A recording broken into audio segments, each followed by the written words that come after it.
ketchup and mayo together is classic. McDonald's made a lot of money off of that, just adding a little bit of pickles in it. And they called it Mac sauce, which is some bullshit, right? To me, it's already starting to look really good. Oh, it's good. I don't even care what they put in it at this point. Today, we're gonna be making upgraded versions of our favorite condiments. I don't use a lot of condiments. I'm lying. I do, sometimes. I can't remember. I have a lot of condiments. I depend on a lot of condiments. My fridge door is like nothing but condiments. I think condiments really heighten a lot of dishes. To upgrade your condiments, you try something new. You make a tired old hamburger, taste a little bit more special. It's a really easy way to do something that could have like a great wow factor. So I picked creamy French dressing. I guess it's a condiment, dressings, right? Yeah, I think we got this approved already. I haven't had it in a long time, but I get some takeout or something and it comes with a little side salad. Yeah, let me get the French. But what we're gonna do is just enhance it a little. I'm gonna add it to a roast beef sandwich. Let me just taste it. Let me just. Oh, it's good. I don't even care what they put in it at this point. What we're gonna do to it is gonna be perfect. This is gonna be like, I should just put this in a bottle and I guess sell it or something. But I'm gonna do 1 clove of garlic, all right? Little small one, nice. I think this flavor profile is just gonna work out awesome on it. If you don't like garlic, that's, sorry to hear that. And we're gonna just do a little pinch of Mirage, a seedless chili flake. It's got a lot of oils in it. It bleeds into the food, and I think it'll leave nice little red smears throughout the French dressing. As far as like measurements, that's not really my thing, but just 1 3-finger pinch. If you got small fingers, use 4. Just let that pepper flake kind of smear and start to bleed out into the dressing. More so, it's happening pretty quick now. Quick taste. Ooh, we're gonna add a little black pepper and just a little splash of vinegar. Just a little bit to brighten it up, because it is a little sweet. Yeah, pinch of salt, because it needs it. Sorry, Wishbone. Oh yeah, that's a whole nother experience right there. Ooh, that's so good.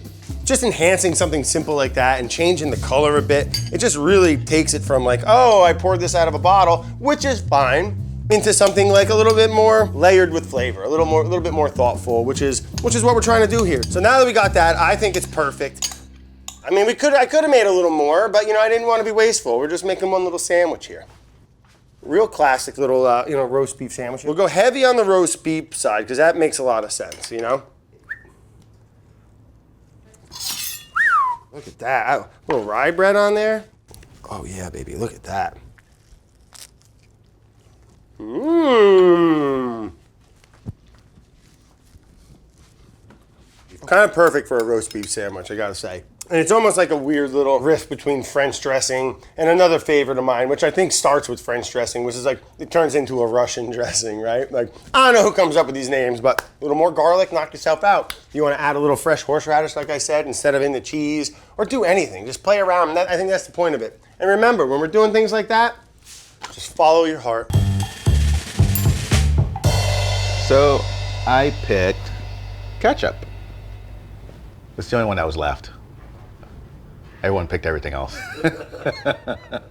I'm going to be making a smoky umami ketchup. When my aunt made eggs for me in the morning, she would baste the yolk and then she would put ketchup on it and then flip it and cover it.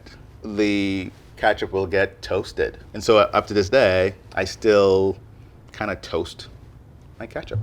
All right, so we have a little bit of oil because we're going to caramelize these onions. We're just gonna sweat these a little bit and get a little toasty. If it has some brown edges, it's sure okay. I must warn you, when you add this, it's going to kind of bubble up a little bit on you.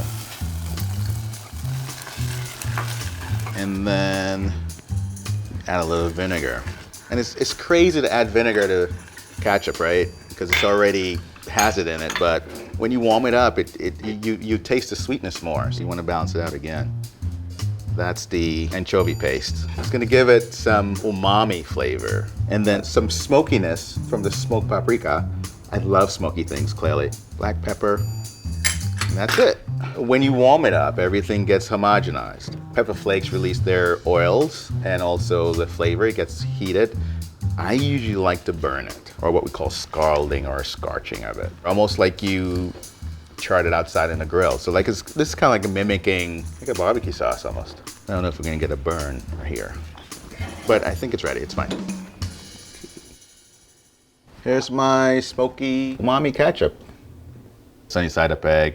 So I like to put a little bit on, spread it around. Get some onions, and get some of these guys here.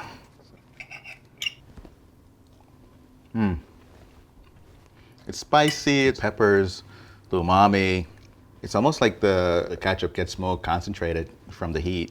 It takes you back to just being a kid. It's my favorite thing. So I chose Hershey's chocolate syrup. I think everybody grew up with a bottle of this in their fridge. I know some of the other chefs are just adding things to their condiments, and if I were working with like ketchup or mayo or something like that, that's pretty good on its own, I might do the same thing. But I think that if we start with some higher quality ingredients, we can make a better syrup from scratch, and it's pretty easy. I'm gonna use coconut milk as my base, just because I think it's rich and creamy and delicious and vegan. I don't think the chocolate tastes very good in Hershey's chocolate syrup. So I think we could use a better chocolate, a better cocoa powder, and make something more delicious. So I have half a cup of good quality cocoa powder. I also have half a cup of brown sugar. I like a nice, dark, rich cocoa powder. It has a lot of flavor without any, no extra sugar or anything like that to sort of mellow it out at this point. So I'm gonna add my coconut milk. So this is 1 can of full fat coconut milk. I like how thick coconut milk is, actually. It comes out really nice and rich and thick. Looks pretty good. And then, of course, I'm gonna add my Ceylon cinnamon, which I'm gonna break into little pieces. Also, I have some cardamom, green cardamom pods. I don't like ground cardamom as much. I like to grind it fresh. It tastes so much better. Oh, and a good, healthy pinch of salt. And then we'll just cook this all together. And I'm gonna store it with the cinnamon and the cardamom in there so that it infuses even more flavor. I mean, doesn't that already look good? I think this looks thick enough, so I'm gonna take it off the heat and let it cool completely, and then maybe strain out the spices. So my sauce is pretty cool, so I'm straining out the spices. Doesn't that look good? Now I'm gonna build myself a little sundae with coffee ice cream, which is my favorite. Sauce. Eesh. When it hits the ice cream, it gets a little thicker, which is really good.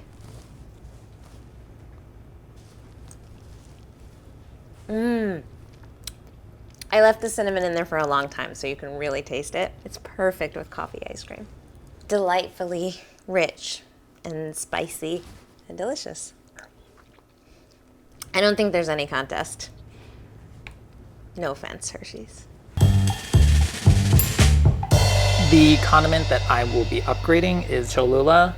Safe to say, like one of the finest things in life. I love the green one as well. I mean, frankly, I celebrate their entire canon.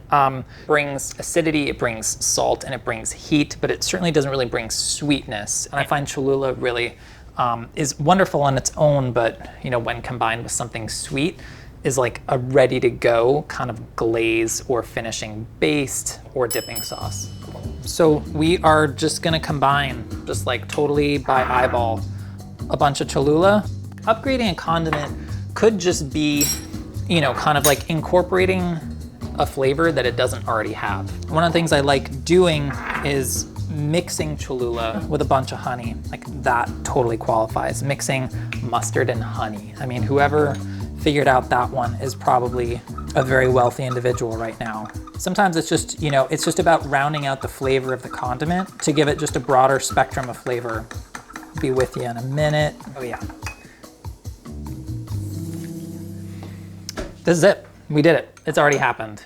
There's still like that pop of brightness and heat, but there's a lot of sweetness there too, and it's just super well-rounded, and this would work as a dipping sauce for most things, like a little finishing drizzle. Great. Let's put it on chicken. Oh, we're not tossing it? However you want to do it. Fuck yeah, whoa, it hasn't even happened yet. Jesus Christ, this is what we're here for. We're drizzling. I want to be careful not to use like a crazy amount of this, but I mean, let's face it, we're probably going to end up using all of it.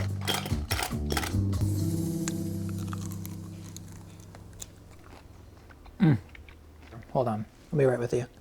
If you were just to drench these wings in this hot sauce alone, it would be overwhelming. You know, it would not be inviting to take another bite. But by sweetening it up, rounding out those flavors, it's something that you can use very liberally and your mouth just doesn't get tired of it.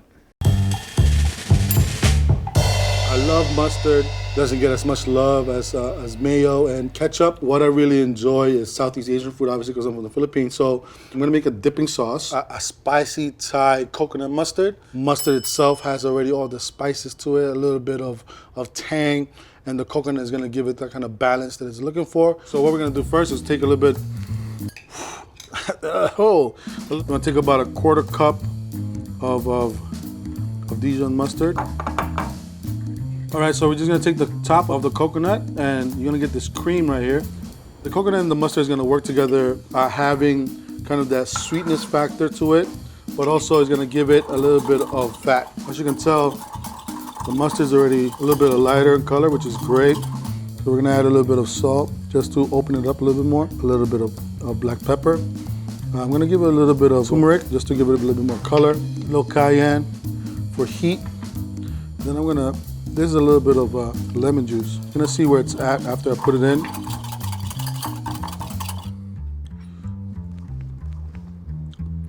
What I'm tasting right now, it's giving it a little bit more kind of burn at the end. The mustard is like this initial burn in the front, and it kind of like goes up to your nose, but with the cayenne now, what I'm tasting is going all the way to the back of your throat, and it's kind of lingering a little bit more, and that's what you kind of need. I'm gonna add a little bit more of salt, and a little bit more of pepper, and some more of this lemon juice.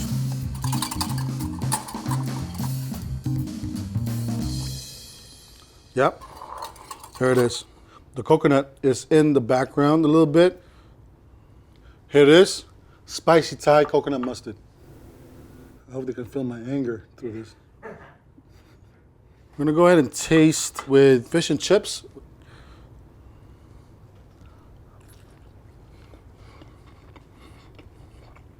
Works. Yeah, that's really good. I like the spice at the end. It's still coming, but I also enjoy the mustard up front with a little bit of coconut flavor to it. Yeah, I would never serve mustard with fish and chips, but upgrading condiments gives you an opportunity to serve it with things that you're not used to. I love so many things about mayo. You could marinate it with mayo. You can fold it into sauces. To me, it's such a versatile condiment. For my upgrade, I'm gonna be making an anchovy mayo. It's gonna give it a different texture. It's gonna be visually different as well. But I also think, like a plain mayo, this anchovy mayo can go with all kinds of things. I'm just gonna rough chop some of this parsley, some flat leaf parsley here. I'm gonna just rough chop some capers. It's gonna bring an additional saltiness, but kind of that ocean flavor. And capers and anchovies just go so well together. I'm just gonna run my knife through this just to break it down a little bit. Let's go ahead and do the anchovies. Let's start with 2. I kind of think about anchovy as a flavoring agent. Like, I want the mayo to taste like anchovy a bit, so. And at this point, I can start to bring the elements together for the mayo. I know that for these, I'm gonna want all of it because parsley, I want those specks of green, anchovy, capers all in there. Gonna mix this up a little bit. Okay, to me it's already starting to look really good. And now the other flavoring agents like garlic, salt, pepper come into play, but it's gonna be more to taste. This is yuzu kosho, so this is fermented yuzu and kosho, so it's fermented citrus and chilies. A little goes a very long way for this. I'm gonna add a little bit of salt, a little bit of pepper, and a tiny amount of lemon juice.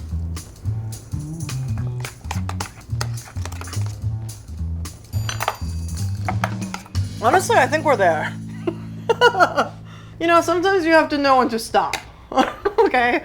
Here we go. We are gonna dip some chips into this anchovy mayo. I say that a lot when I eat. It's salty, but not in a bad way. I'm getting the anchovies, I'm getting the capers. You definitely get the citrus, the lemons. You get parsley. You're getting all of it. Overall, I think this turned out really great. We just changed up the texture and upgraded the flavors.